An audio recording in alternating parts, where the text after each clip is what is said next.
திருச்சிற்றம்பலம். திருஞான சம்பந்தர் பெருமான் அருளிய செய்யனே திரு ஆலவாய் மேவிய ஐயனே எனத் தொடங்கும் திரு ஆலவாய் பதிகத்தின் விளக்கத்தினை இந்த பதிவினில் காணலாம். திருஞான சம்பந்தர் வாழ்ந்த அந்த காலத்தில் சங்கம் வைத்து தமிழ் வளர்த்த மதுரையில் நெடுமாறன் எனும் கூன்பாண்டிய மன்னன் சைவ மதத்தை விடுத்து சமண மதம் தழுவியிருந்தான். மேலும் தன் குடும்பத்தாரையும் மக்களையும் சமண மதத்தையே தழுவும்படியும் செய்திருந்தான். ஆனால் மன்னனின் மனைவி மங்கையர்க்கரசியும் முதலமைச்சர் குலச்சிறையாரும் தங்கள் குல சமயமான சைவ சமயத்தை விட்டு கொடுக்கவில்லை. ஆனாலும் மன்னருக்கு மதிப்பளிக்கும் வகையில் அவருக்கு தெரியாதவாறு திருநீறு பூசிக்கொண்டும் சிவபூஜையை செய்து வந்தும் இருந்தனர். இப்படி மன்னனும் மக்களும் தவறாக வழிநடத்தப்படுகிறார்களே என்ற கவலையில் ஈசனிடம் இதற்காக தினமும் வேண்டிக் கொண்டு வந்தனர். அவர்கள் சைவ மதம் திரும்பும் தருணத்திற்காக காத்து கொண்டிருந்தனர். அப்போது அவர்களின் பிரார்த்தனைக்கும் பொறுமைக்கும் பலனளிக்கும் வண்ணம் ஒரு நற்செய்தி அவர்களுக்கு கிட்டியது. அதுதான் சீர்காழியின் துறவி, அவர்தான் நம் திருஞான சம்பந்தர் திருமறைக்காடு எனும் தற்போதைய வேதாரண்யம் தலம் அடைந்து விட்டார் என்ற செய்தியாகும். பராசக்தியால் பாலூட்டப்பட்ட பாலகனால் நிச்சயம் தன் கணவர் மனம் திருந்தி சைவ மதம் திரும்புவார் என்ற நம்பிக்கை நம் பாண்டிமாதேவிக்கு. ஆகவே அரசியும் அமைச்சரும் நம்பிக்கைக்குரிய தமது பரிசனங்களை ஞானசம்பந்தர் பெருமானிடம் அனுப்பி வைத்து தம் நாட்டு நிலைமையை தெரிவித்து வருமாறு செய்தனர். பாண்டிய நாட்டிலிருந்து திருமறைக்காடு வந்த பரிசனங்கள் ஞான சம்பந்தரை வணங்கி தங்களது நாட்டின் நிலைமையை எடுத்துரைத்தனர். ஞான சம்பந்தருடன் இருந்த அடியவர்களும் அவரிடம் பாண்டி நாட்டுக்கு எழுந்தருள வேண்டும் எனவும் தெரிவித்துக் கொண்டார்கள். அதன்படியே சம்பந்தரும் தனது அடியார்களுடன் மதுரை நோக்கி புறப்பட்டார். அரசி மங்கையர்க்கரசியார் ஞான சம்பந்தர் வருகையை அறிந்து ஊர் எல்லையில் சென்று வரவேற்குமாறு குலச்சிறையாரை அனுப்பியிருந்தார். மதுரை எல்லையை அடைந்த ஞான சம்பந்தரை குலச்சிறையார் வணங்கி வரவேற்றார். திருமணம் ஒன்றில் அவரையும் அவரது அடியார்களையும் தங்க வைத்தார் குலச்சிறையார். ஞான சம்பந்தரும் அவரது அடியார்களும் வந்திருப்பது சமணர்களுக்கு பிடிக்கவே இல்லை. ஆகவே மன்னனிடம் சென்று முறையிட்டனர். தாங்கள் அறிந்த மந்திரத்தால் ஞான சம்பந்தர் தூங்குகின்ற மடத்திற்கு தீ வைக்க அனுமதியும் பெற்றனர். சமணர்கள் அனலை ஏவிய மந்திரமானது ஞான சம்பந்தரின் அடியவர் ஓதும் 5 எழுத்திற்கு முன்னால் பலிக்கவே இல்லை. ஆஹா, மந்திரம் பலிக்கவில்லையே என்று அறிந்த சமணர்கள் ஞான சம்பந்தர் திருமணத்திற்கு நேரில் சென்றே தீ வைத்து விட்டனர். ஒரு பகுதி தீப்பற்றி கொழிந்து எரிந்தது. அடியவர்கள் சமணர்களின் வஞ்சனையை அறிந்து கொண்டு ஞான சம்பந்தரிடம் சென்று தெரிவித்தனர். ஆனால் அவரோ அதற்கு கொஞ்சம் கூட பயப்படவே இல்லை. மாறாக இப்படி கூறினார்: இத்தீ அரசன் முறை செய்யாமையால் நேர்ந்ததாகும். ஆதலால் இத்தீ அவனை சென்று பற்றுதலே முறையாகும். என்றாலும் மங்கையர்க்கரசியாரின் மாங்கல்யத்திற்கு தீங்கு நேராதவாறு பையவே சென்று பாண்டியனை பற்றுவதாகுக என்று கூறி செய்யனே திரு என்று தொடங்கும் இந்த பதிகம் ஓதி தீயை ஏவினார். பையவே சென்ற தீ பாண்டியனின் வயிற்றுக்குள் சென்று வெப்ப நோயாக மாறியது. அவன் ஏவின தீ அவனையே வந்தடைந்தது. பகைவர்கள் நம்மை தேவையில்லாமல் தொல்லை செய்யும் போது இப்பதிகத்தை ஓதி அவற்றிலிருந்து ஞான சம்பந்தர் போல் நாமும் விடுபடலாம். வாருங்கள், நாம் பதிகத்திற்குள் செல்லலாம். 1ஆம் பாடல். செய்யனே திரு ஆலவாய் மேவிய ஐயனே அஞ்சல் என்று அருள் செய்யனை பொய்யராம் அமனர் கொழுவும் சுடர் பையவே சென்று பாண்டியர்க்கு ஆகவே. திரு ஆலவாய் என்பது தற்போதைய மதுரை மாநகரின் பெயராகும். பாண்டிய மன்னர்களின் தலைநகரம் மதுரை.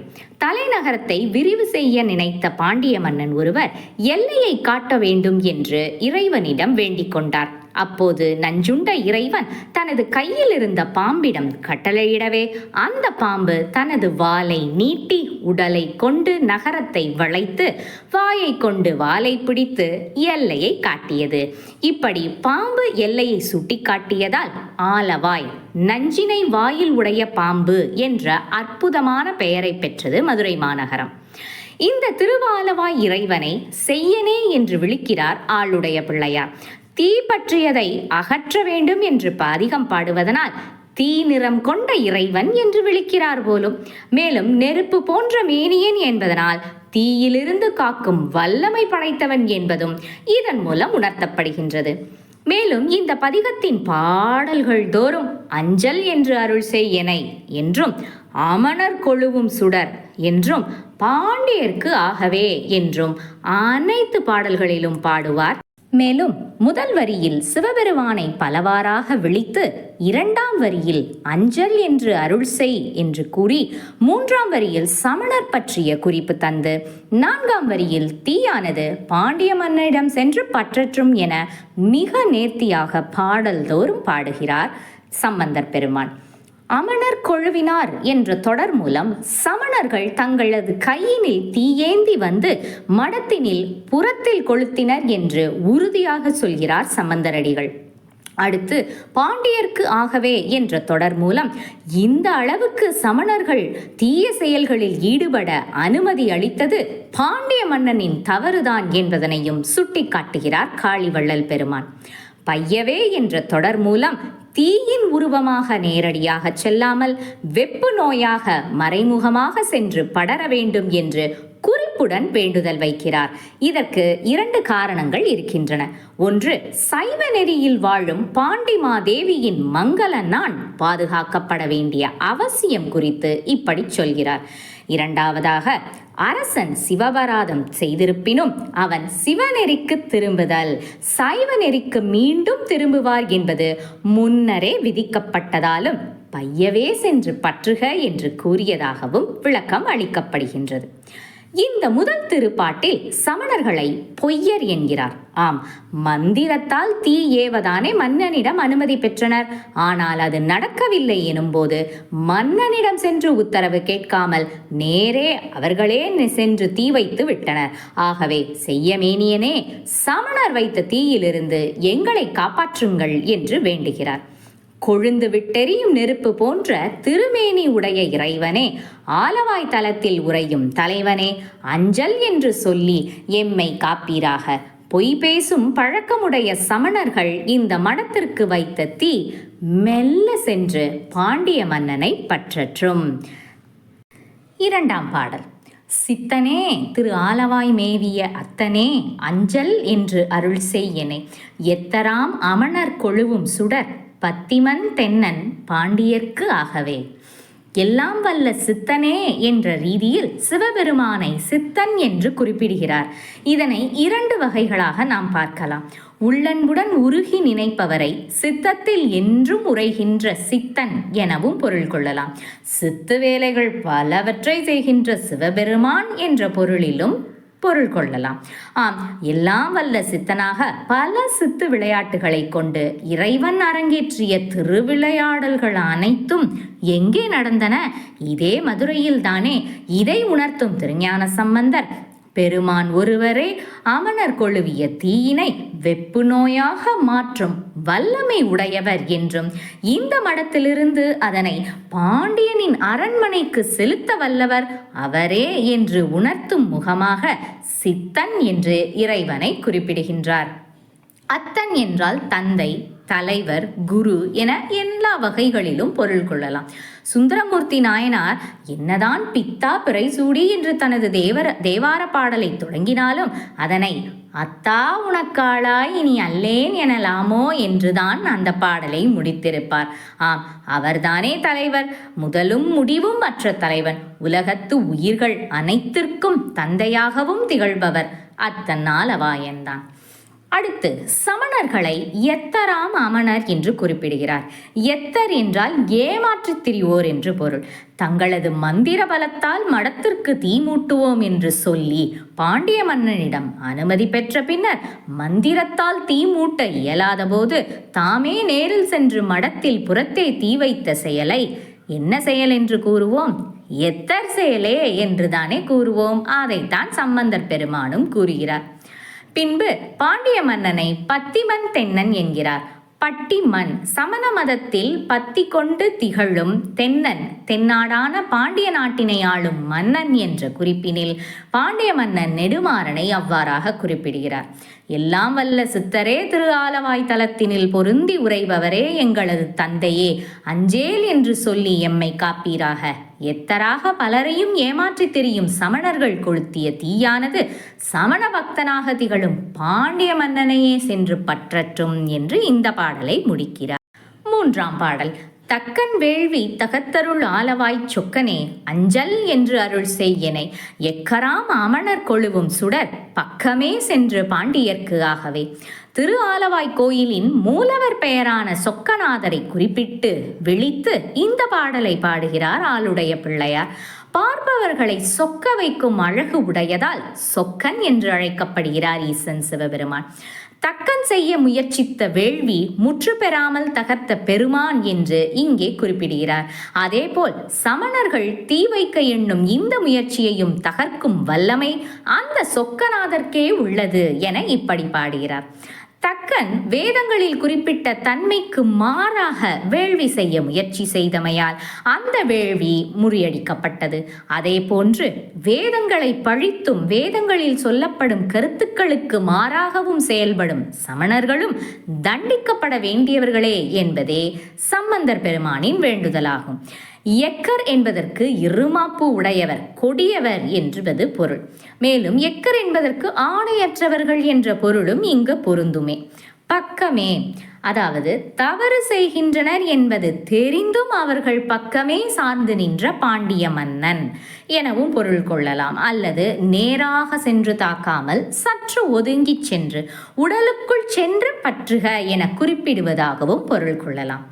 தக்கன் வேதத்தில் சொல்லப்பட்ட முறைக்கு எதிராக செய்ய துணிந்த வேள்வியை தகர்த்து அருள் புரிந்த ஆலவாய் அழகனே, காண்போரை சொக்க வைக்கும் அழகு உடையதால் சொக்கன் என்று அழைக்கப்படுபவனே, எம்மை அஞ்சேல் என்று சொல்லி காப்பாற்றுவீராக. இருமாப்பு உடையவர்களாக திரிந்து வரும் சமணர்களின் பக்கம் சார்ந்து நடுநிலை தவறிய பாண்டிய மன்னனை சமணர்கள் மடத்திற்கு வைத்த நெருப்பானது சென்று பற்றட்டும் என்கிறார். 4ஆம் பாடல். சிட்டனே திரு ஆலவாய் மேவிய அட்டமூர்த்தியனே, அஞ்சல் என்று அருள் துட்டராம் அமணர் கொழுவும் சுடர் பட்டிமன் தென்னன் பாண்டியர்க்கு ஆகவே. சிட்டன் என்ற சொல் சிரேஷ்டன் என்ற வடமொழி சொல்லின் தமிழாக்கமாகும். அதாவது உயர்ந்தவன், நீதி நெறி தவறாதவன் என்று பொருள். ஆம், சிவபெருமான் எப்பொழுதும் நீதி நெறியை கடைபிடிப்பவர். அதனால்தான் சிட்டன் என அழைத்து தனது வேண்டுதலை வைக்கிறார். அவரவர் செய்த வினை அவரவரையே வந்து சாரும், இது விதி. இந்த விதிப்படியே பாண்டிய மன்னன் இட்ட தீயானது அவரையே சென்றடையட்டும் என்று வேண்டுகிறார். அடுத்து சிவபெருமானை அட்டமூர்த்தியனே என விളിக்கிறார். அட்டம் என்றால் 8. நிலம், நீர், தீ, காற்று, ஆகாயம் ஆகிய 5 பூதங்களிலும் சூரியன் மற்றும் சந்திரனிலும் அனைத்து உயிர்களிலும் என இறைவன் உள்ளிருந்து இணைந்து அவற்றை இயக்கும் தன்மை அட்டமூர்த்தி என்ற சொல்லினால் குறிக்கப்படுகின்றது. இவ்வாறு தீயினை இயக்கும் வல்லமை பொருந்திய பெருமானுக்கு தீயின் தன்மையை கட்டுப்படுத்துவதும் தீயினை வேறோரிடத்தில் சென்று பற்ற செய்வதும் எளிதான செயல்கள்தாமே. இப்படி திருஞான சம்பந்தர் பாடிய பாடலை போலவே திருநாவுக்கரசரும் இப்படியாகவே பாடியுள்ளார். அதாவது சிட்டன், அட்டமூர்த்தி என்ற சொற்களை கொண்டே 1ஆம் 2ஆம் அடிகளில் அவரும் பாடியிருக்கிறார். என்ன ஒரு பொருத்தம் பாருங்கள். சிட்டனை சிவனை செழும் சோதியை அட்டமூர்த்தியை தொழ நம் வினை நாசமே என்பது திருநாவுக்கரசர் வாக்கு. இதிலையும் சித்தன், அட்டமூர்த்தி என்று ஞானசம்பந்தரை போலவே எதுகையாக பாடியுள்ளார் திருநாவுக்கரசர் அடிகள். துட்டர், துஷ்டர் என்ற வடமொழி சொல்லின் தமிழாக்கமாகும். பொதுவாக ஒருவரின் நடத்தையிலோ அல்லது செயல்களிலோ தீய அல்லது தீங்கு விளைவிக்கும் குணாதிசயங்களை கொண்டவர்களை துஷ்டர் என்று குறிப்பிடுவோம் அல்லவா? மடத்திற்கு வஞ்சகமாக தீ வைத்த சமணர்களை துட்டர் என்கிறார். சரிதானே? சமணரை துட்டர் என்று விட்டார். பாண்டியனை என்னவென்று கூறுகிறார்? பட்டிமன் தென்னன் என்கிறார். பட்டிமன் என்றால் கல்வி அறிவு உடைய அரசன். உண்மையான மெய்ப்பொருள் பற்றிய அறிவற்று இருந்த மன்னன் பட்டிமன் என்று வஞ்ச புகழ்ச்சி செய்கிறார் தமிழ் புலவர் ஞானசம்பந்தர். நீதிமுறை வழுவாத பெருமானே, திரு ஆலவாய் தலத்தினில் உரைகின்ற பெருமானே, அட்டமூர்த்தியாக சூரியன் சந்திரன் ஆகாயம் காற்று தீ தண்ணீர் நிலம் மற்றும் அனைத்து உயிர்களுடன் இணைந்து இருந்து அவற்றை இயக்குபவனே, எமை அஞ்சேல் என்று சொல்லி காப்பாற்றவும். கொடியவராக திகழும் சமணர்கள் இந்த மடத்திற்கு வைத்த தீ கல்வி அறிவு உடைய பாண்டிய மன்னனையே சென்று பற்றட்டும். 5ஆம் பாடல். நன்னலார் புறம் 3 எரி ஆலவாய் அண்ணலே, அஞ்சல் என்று அருள் செய்யனை, எண்ணிலா அமணர் கொழுவும் சுடர் பண் இயற்றமிழ் பாண்டியர்க்கு ஆகவே. முதல் வரியில் ஈசனை புறம் எரித்த வரலாறு கொண்டு துதி செய்கிறார். நன்னலார் என்று வேத நெறியை அணுகி செயல்படாத திரிபுரத்து அரக்கர்களை குறிப்பிட்டு அவர்களின் 3 கோட்டைகளையும் எரித்து அழித்த ஆலவாயில் உள்ள எங்கள் அண்ணலே தலைவனே என விழித்து கூறுகிறார். சமணர்களை எண்ணிலா சமணர் என்கிறார். எண்ணம் இல்லாத சமணர், அதாவது சைவ மதத்தின் பெருமையை சிந்திக்கும் திறன் அற்றவர்களாக அந்த மதத்தினை இழிவாக பேசும் சமணர்கள் என்கிறார். அவர்கள் கொளுத்திய தீயானது பன்னிசை பொருந்திய தமிழ் நிலவும் பாண்டிய மன்னனை சென்று பற்றட்டும் என்று வேண்டுகிறார். சங்கம் வைத்து தமிழை வளர்த்த பெருமை பாண்டியர்களே சேரும் அல்லவா? என்னதான் சமண மதம் தழுவியிருந்தாலும் தமிழ் வளர்த்த பெருமை பாண்டியன் நெடுமாறனுக்கும் உண்டுதானே. ஆகையால் பன்னிசையோடு தமிழ் வழங்கும் பாண்டிய மன்னன் என்றே காளிவள்ளலும் பாடுகிறார். வேத நெறியில் ஒழுகி செயல்படாமல் பகைவர்களாக திகழ்ந்த திரிபுரத்து அரக்கர்களின் 3 பறக்கும் கோட்டைகளையும் எரித்து அழித்த எங்கள் தலைவனே, ஆலவாய் தலத்தில் உரைபவனே, சைவ மதத்தின் பெருமையை சிந்திக்கும் திறன் அற்றவர்களாக அந்த மதத்தினை இழிவாக பேசும் சமணர்கள் கொளுத்திய தீ பன்னிசை பொருந்திய தமிழ் நிலவும் பாண்டிய மன்னனை சென்று பற்றட்டும் என்று இந்த பாடலை முடிக்கிறார். 6ஆம் பாடல். தஞ்சம் என்று உன் சரண் புகுந்தேனையும் அஞ்சல் என்று அருள் ஆலவாய் அண்ணலே, வஞ்சம் செய்த அமணர் கொழுவும் சுடர் பஞ்சவன் தென்னன் பாண்டியர்க்கு ஆகவே. இந்த உலகத்தில் அனைத்து உயிர்களும் அழியக்கூடியவை. தாய் தந்தை கணவன் மனைவி மக்கள் என அனைவருமே ஒரு நாள் இறந்து போவர். ஆகவே நமக்கு பற்றுக்கோடாக இருப்பவர் ஆதியும் அந்தமும் இல்லா இறைவன் ஒருவனே. ஆகவே அவரை தஞ்சமடைந்தால், இறைவா நீயே துணை என்று சரணடைந்தால் அவர் நம்மை நிச்சயம் காப்பாற்றுவார். இந்த கருத்தை வலியுறுத்தும் வண்ணம் ஞானசம்பந்தர் முதல் வரியில் இப்படி பாடுகிறார். தஞ்சம் என்று உனது திருவடிகளில் சரண் புகுந்த அடியேனையும் அஞ்சேல் என்று சொல்லி அருள் புரிந்து பாதுகாப்பீராக ஆலவாயில் இருக்கும் எங்கள் தலைவனே என்று வேண்டுகிறார். தாம் என்றும் மனம் தளரா தகுதியராய் உலகத்துக்கு ஆம் என்று சரண் புகுந்தார் தமை காக்கும் கருணையினான் என்று எம்பிரான் எனக்கு அமுதம் ஆவானும் என்று தொடங்கும் பதிகத்திலும் இதே கருத்தினை தெரிவிக்கிறார் திருஞான சம்பந்தர். அடுத்ததாக சமணர்கள் செய்த செயலை பற்றி வஞ்சம் என்கிறார். நள்ளிரவில் யாருக்கும் தெரியாத வண்ணம் மடத்திற்கு தீ வைத்த செய்கையை இப்படி வஞ்சகம் என்கிறார். பஞ்சவன் என்ற சொல் பொதுவாகவே பாண்டிய மன்னர்களை குறிக்கும். சங்க காலத்திலும் பிற்காலத்திலும் பாண்டியர்களை பஞ்சவர் என்று அழைப்பது வழக்கம். இந்த வார்த்தை பாண்டியர்களின் வலிமை மற்றும் ஆட்சியை குறிக்கும் வகையில் பயன்படுத்தப்படுகிறது. தஞ்சம் என்று உனது திருவடிகளில் சரண் புகுந்த அடியேனையும் அஞ்சேல் என்று சொல்லி அருள் புரிந்து பாதுகாப்பீராக. வஞ்சனையாக செயல்பட்டு நள்ளிரவில் எவரும் அறியாத வண்ணம் மடத்திற்கு தீ வைத்த சமணர்கள் கொளுத்திய தீயானது பஞ்சவன் என்றும் தென்னன் என்றும் அழைக்கப்படும் பாண்டிய மன்னனை சென்று பற்றட்டும் என்று இந்த பாடலை முடிக்கிறார். 7ஆம் பாடல். செங்கண் வெள்விடையாய் திரு ஆலவாய் அங்கனா அஞ்சல் என்று அருள் செய்யனை, கங்குலார் அமன் கையர் இடுங்கணல் பங்கமில் தென்னன் பாண்டியர்க்கு ஆகவே. இத்திருப்பாட்டில் சிவபெருமானின் வாகனமான வெள்ளை ஏற்றினை பற்றி குறிப்பிடுகிறார். விடைக்கு இயற்கை அடைமொழி செங்கண் என்பதாகும். சிவந்த கண்களை கொண்ட காளை மாட்டினை தனது வாகனமாகவும் கொடியாகவும் கொண்டுள்ளார் நம்பெருமான். இறைவனது இடபம் வெள்ளை நிறமுடையதாக சொல்வது மரபு ஆகும். வெண்மை தூய்மையை குறிக்கிறது. விடை அறத்தின் குறியீடு. விதி வழி நடத்தல் அறமாம். இறைவன் சொன்ன விதியே அறமாவது. ஊர்தி வாழ்வெள்ளேரே சிறந்த சீர்கெழு கொடியும் அவ்வேறு என்ப என்று புறநானூற்று கடவுள் வாழ்த்து பாடலும் சிவபெருமானின் எருது வாகனத்தை மிகவும் புகழ்கிறது. அங்கணன் என்றால் அழகிய கண்களை உடைய பெருமான். சிவந்த கண்களை உடைய எருதினை வாகனமாக கொண்டவனே, திரு ஆலவாய் தலத்தினில் எழுந்தருளும் பெருமானே, அருள் சுரக்கும் அழகிய கண்களை உடையவனே, அடியேனை அஞ்சேல் என்று சொல்லி அருள் புரிவீராக என்று வேண்டுகிறார். அடுத்து சமணர்களை கங்குலார் என்கிறார். கங்குல் என்றால் கருமை படர்ந்த இரவு பொழுதாகும். பங்கமில் என்று பாண்டியன் உயிருக்கு எந்த ஒரு தீங்கும் செய்யாமல் அவனை பற்றட்டும் என்ற வகையில் இப்படி பாடுகிறார். ஏனென்றால் சமண மதம் தழுவிய கூன் நெடுமாறன் இன்னும் சில நாட்களில் சைவ மதமான தாய் மதத்திற்கு திரும்பி நின்ற சீர் நெடுமாறனாக மாறப்போகிறார். ஆகவே உயிருக்கு ஆபத்து ஏதும் வராமல் தண்டிக்க வேண்டும் என்று பங்கமில் சென்று ஆகவே என்று குறிப்புடன் பாடுகிறார்.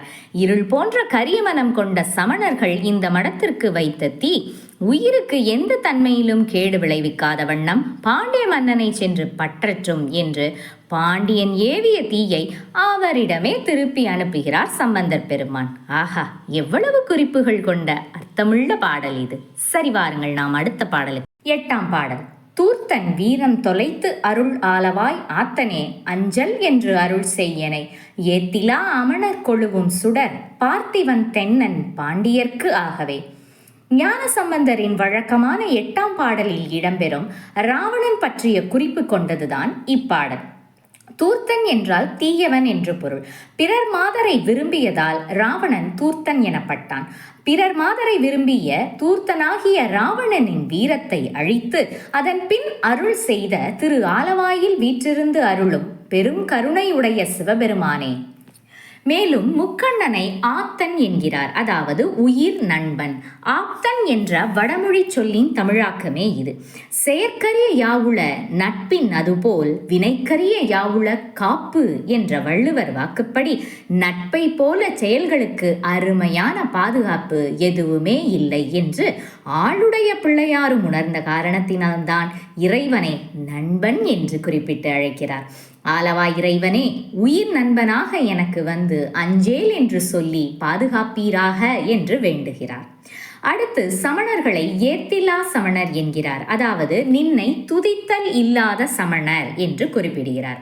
மேலும் பாண்டியனை பார்த்திவன் என்கிறார், அதாவது பூமியை ஆள்பவன்.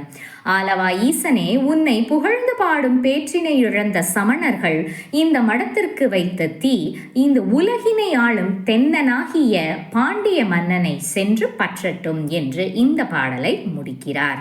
9ஆம் பாடல். தாவினான் அயன்தான் அறியா வகை மேவினாய் திரு ஆலவாய் அருள், தூ இலா அமணர் கொழுவும் சுடர் பாவினான் தென்னன் பாண்டியர்க்கு ஆகவே. ஞானசம்பந்தர் பதிகங்களின் 9ஆம் திருப்பாடல் எப்படி திருமாலும் பிரம்மனும் ஈசனின் அடிமுடி தேடிய வரலாற்றினை கூறுமோ அதே போல்தான் இந்த பதிகத்தின் 9ஆம் பாடலும் அமைந்திருக்கிறது. தாவினான், திரிவிக்கிரமனாக உலகத்தை தாவி அளந்த திருமாலும் பிரம்மதேவனும் தனது அடியையும் முடியையும் காண முடியாத வகையில் நீண்டு உயர்ந்த தீப்பிழம்பாக ஓங்கி நின்றவனே, ஆலவாய் இறைவனே, எனக்கு அஞ்சல் என்று அருள் செய்வீராக என்று வேண்டுதல் விடுக்கிறார். அடுத்து சமணர்களை தூ இலா சமணர் என்கிறார், அதாவது தூய்மை இல்லாத நீராடல் செய்யாத சமணர்கள் என்கிறார். பாண்டிய மன்னனை பாவினான் என்கிறார், அதாவது பற்றுவித்தவன், தீயை பற்றுவிக்க காரணமாக இருந்தவன் என்ற பொருளில் இப்படி பாடுகிறார். நீராடாமையால் அகத்தூய்மை இன்றி வாழும் சமணர்கள் இந்த மடத்திற்கு கொளுத்திய நெருப்புச் சுடர் இந்த நெருப்பு மடத்திற்கு பற்றுவதற்கு காரணமாக இருந்த தென்னன் என்று அழைக்கப்படும் பாண்டிய மன்னனை சென்று பற்றட்டும் என்று பாடி அடுத்த பாடலுக்கு செல்கிறார். 10ஆம் பாடல். எண் திசைக்கு எழில் ஆலவாய் மேவிய அண்டனே, அஞ்சல் என்று அருள் செய்யனை, குண்டராம் அமணர் கொழுவும் சுடர் பண்டிமன் தென்னன் பாண்டியர்க்கு ஆகவே. 8 திசைகளிலும் எழில் பரவும் திரு ஆலவாய் தலத்தில் வீற்றிருந்து அருளும் அண்டனே, அதாவது அண்டங்களுக்கெல்லாம் நாயகனாக விளங்கும் சிவபெருமானே, அடியேனை அஞ்சேல் என்று அருள் புரிவீராக என்று வேண்டுகிறார். குண்டர் என்று சமணர்களை குறிப்பிடுகிறார், அதாவது உடல் பருத்த சிறுமையுடைய சமணர்கள் இந்த மடத்திற்கு இட்ட நெருப்பானது பாண்டியனை சென்று பற்றற்றும் என்கிறார். அந்த பாண்டியனை பண்டிமன் என்கிறார், அதாவது தொன்மையாக விளங்கும் பாண்டிய மன்னன். அந்த பாண்டிய மன்னனை சென்று இந்த தீயானது பற்றுவதாகட்டும் என்று இந்த பாடலை முடித்து இறுதியாக கடைக்காப்பு பாடலை பாடுகிறார். 11ஆம் பாடல். அப்பன் ஆலவாய் ஆதி அருளினால் வெப்பம் தென்னவன் மேலுற மேதினிக்கு ஒப்ப ஞான சம்பந்தன் உரை பத்தும் செப்ப வல்லவர் தீதிலா செல்வரே. எனக்கு தந்தையாக விளங்கும் திரு ஆலவாய் ஆதிமூர்த்தியின் அருளால் சமணர்கள் இந்த மடத்திற்கு வைத்த தீயானது வெப்ப நோயாக பாண்டிய மன்னனை சென்று பற்றட்டும் என்று உலக நியதிக்கு ஏற்ற தன்மையில் ஞான சம்பந்தன் உரைத்தருளிய இந்த திருப்பதிகத்தை ஓத வல்லவர்கள் குற்றமற்ற செல்வந்தர்களாக திகழ்வர் என்று பாடலையும் பதிகத்தையும் முடிக்கிறார். மேதினி என்றால் உலகம், மேதினிக்கு ஒப்ப என்றால் உலக நியதிக்கு ஏற்ற தன்மையில் என்று கூறுகிறார். என்ன உலக நியதி? முற்பகல் செய்யின் பிற்பகல் விளையும், திணை விதைத்தவன் திணை அறுப்பான், வினை விதைத்தவன் வினை அறுப்பான். மேலும் மேதினிக்கு ஒப்ப என்ற சொற்றொடருக்கு சமணர்களின் கொடிய செய்கைகள் அடியோடு அழிந்து உலகம் நலம் பெறும் வண்ணம் இந்த பாடலை பாடுவதாகவும் நாம் பொருள் கொள்ளலாம். பதிகம் பாடி முடித்தவுடன் சம்பந்தர் பெருமான் தங்கியிருந்த மடத்திற்கு வைத்த தீயானது வெப்பு நோயாக மாறி பாண்டிய மன்னனை சென்றடைந்தது. சிவ அடியார்கள் மீது பகை கொண்டு எதிர்ப்பவர்கள் அந்த பகைக்கே ஆளாவார்கள் என்று இந்த பதிகமும் வரலாறும் நமக்கு புரிய வைக்கின்றது. இந்த பதிகத்தை முறையாக ஓதி வர எதிரிகளின் சூழ்ச்சிகள் செயலற்றுவிடும். எதிரிகளையும் நாம் எளிதில் வெற்றி கொள்ளலாம். நாம் இறைபக்தியோடு இந்த பதிகத்தை தினமும் ஓதி வந்து ஈசனின் அருள் பெறுவோமாக. திருச்சிற்றம்பலம்.